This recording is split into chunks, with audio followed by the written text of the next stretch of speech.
So everything they sent us up here with is flame retardant with the notable. You've definitely thought about it. Matt Damon is an American actor, writer, producer, and the rare A-lister whose biggest flex is still a screenplay he wrote at a kitchen table. In a town that worships box office, he won his first Oscar with a pen, Good Will Hunting, then proved he could carry franchises on pure focus. Born. Let me tell you, the resume is dense. War epics, prestige dramas, crowd pleasers, and the lifestyle reads like the roles. Capable, grounded, and designed to last. If you enjoy these breakdowns, tap like and tell us whose lifestyle to decode next. His full name is Matthew Page Damon, also known simply as Matt. He was born October 8, 1970 in Cambridge, Massachusetts, and stands around 5 feet 10 inches. He's a classic New England kid. Public schools, local theater, and a best friend down the street named Ben Affleck. Trademark tells, the easy smile, the soft Boston cadence, and a habit of asking better questions than the interviewer. Off camera, he reads history, takes long walks in whatever city he's working in, and plays the piano just well enough to surprise a quiet room. Quirks.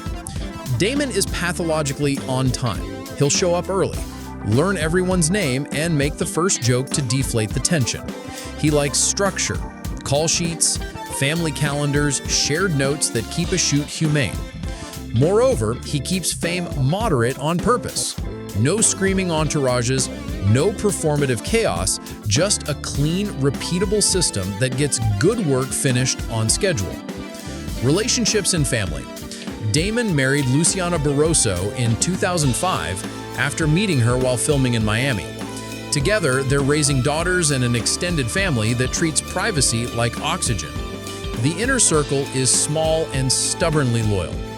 Ben Affleck, longtime agents and managers, directors who call him first because he's a grown-up who does the homework. The through line is partnership, at home, on set, and in the businesses he builds. Origin story. Harvard student, hustling auditions, and a script assignment that wouldn't die. Damon and Affleck wrote Good Will Hunting, turned rejection into fuel, and sold the thing that launched 1,000 accents. The film landed 9 Oscar nominations and a screenplay win for the two friends. Doors opened. Damon moved from serious kid actor to bankable lead across Saving Ryan Private, The Talented Mr. Ripley, and Ocean's 11, where he learned what relaxed movie star gravity feels like. Career beats in Fast Forward. Jason Bourne rewired his trajectory. 3 core films and later returns proved he could anchor action with silence and intent. Then he toggled tones. Swaggering conman, Ripley. Confused private, Saving Ryan Private. Working class genius, Hunting. Compromised cop, The Departed. Charming underdog, Ford vs. Ferrari. And stubborn optimist on Mars, which reminded studios he could open a movie on his name alone. He kept building the producer muscle too, first under larger banners, then with Affleck at Artists Equity, a company designed to give crews a real cut. Add Oppenheimer to the recent column, precision casting as a general who moves the room with clipped sentences. Money talk. Damon earns like a pro who understands leverage. Lead roles bring high 7 to 8-figure paydays. Residuals and back-end participation sweeten outcomes on the right projects. Franchises pay for patience. Prestige keeps the brand sharp, which keeps the franchise offers alive.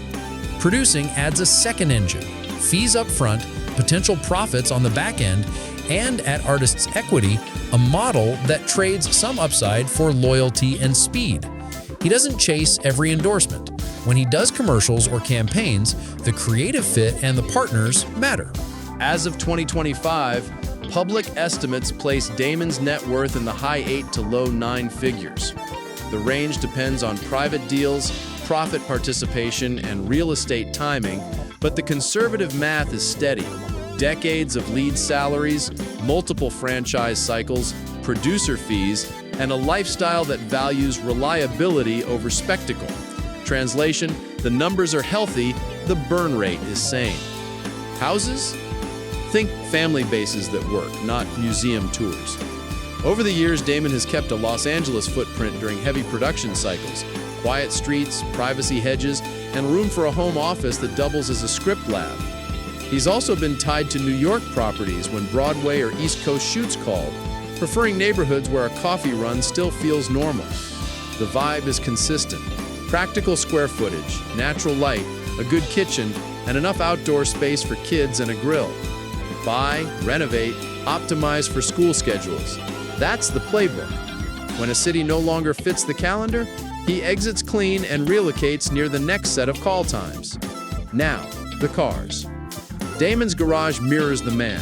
Competent, comfortable, occasionally sentimental. Daily drivers trend toward European sedans and SUVs with quiet cabins and strong safety tech, the kind you can rehearse lines in without hearing the road hum. He's no stranger to EVs and hybrids when a city makes the case. He likes torque without the noise and lanes that let him slip past the chaos. Enthusiast layer? After Ford v Ferrari, don't be surprised by a soft spot for well-sorted sports coupes, the kind that value balance over bragging rights.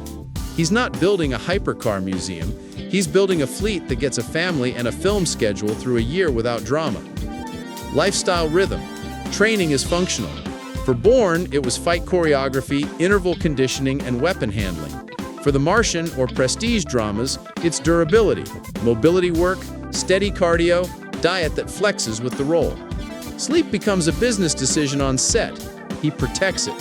He reads scripts in hard copy, marks them like a student, and arrives with solutions instead of problems. Travel is a job. Commercial when it makes sense, streamlined charters when a 24-hour window won't. He prefers a quiet hotel floor to a loud after-party and a morning walk to a late-night flex. Public image versus operating system. The persona is approachable star. The engine is process. Damon respects writers because he is one. He respects crews because he's watched movies get saved by a grip with an idea. On set, he's the guy who helps cut 2 pages to save an hour, who volunteers the extra take for the editor, and who stays for the off-camera line so a scene partner can land the emotion. Moreover, he shares credit early and often. It builds goodwill that money can't buy, and it buys time when a project hits weather. Philanthropy and causes. Damon co-founded Water.org with Gary White, focusing on clean water access and microfinance solutions that scale. He supports education initiatives, poverty relief, and campaigns where a single PSA can move real numbers. The approach is practical. Fund what works, show the receipts, iterate. He leverages premiere weeks and press tours to put a spotlight on partner NGOs, then quietly writes the checks that keep programs alive between headlines. Where is he in 2025? Balanced. The slate mixes artists' equity productions with roles that stretch craft rather than calendars. Expect more collaborations with directors who love performance over pyrotechnics, plus the occasional return to muscular genre pieces when the script bites. He's at the stage where no is a career strategy, and he uses it. So what's next? Damon will keep doing what got him here. Choose well, prepare hard, and surround himself with people who tell him the truth. The trophies tell one story, the habits tell the rest. When a new script lands on the kitchen table or a director calls with a problem scene, Matt Damon will do what he's built to do. Sharpen the pages, set the tone, and bring the day home on time. Let me tell you, that's the lifestyle. Deliberate, durable, and quietly first class.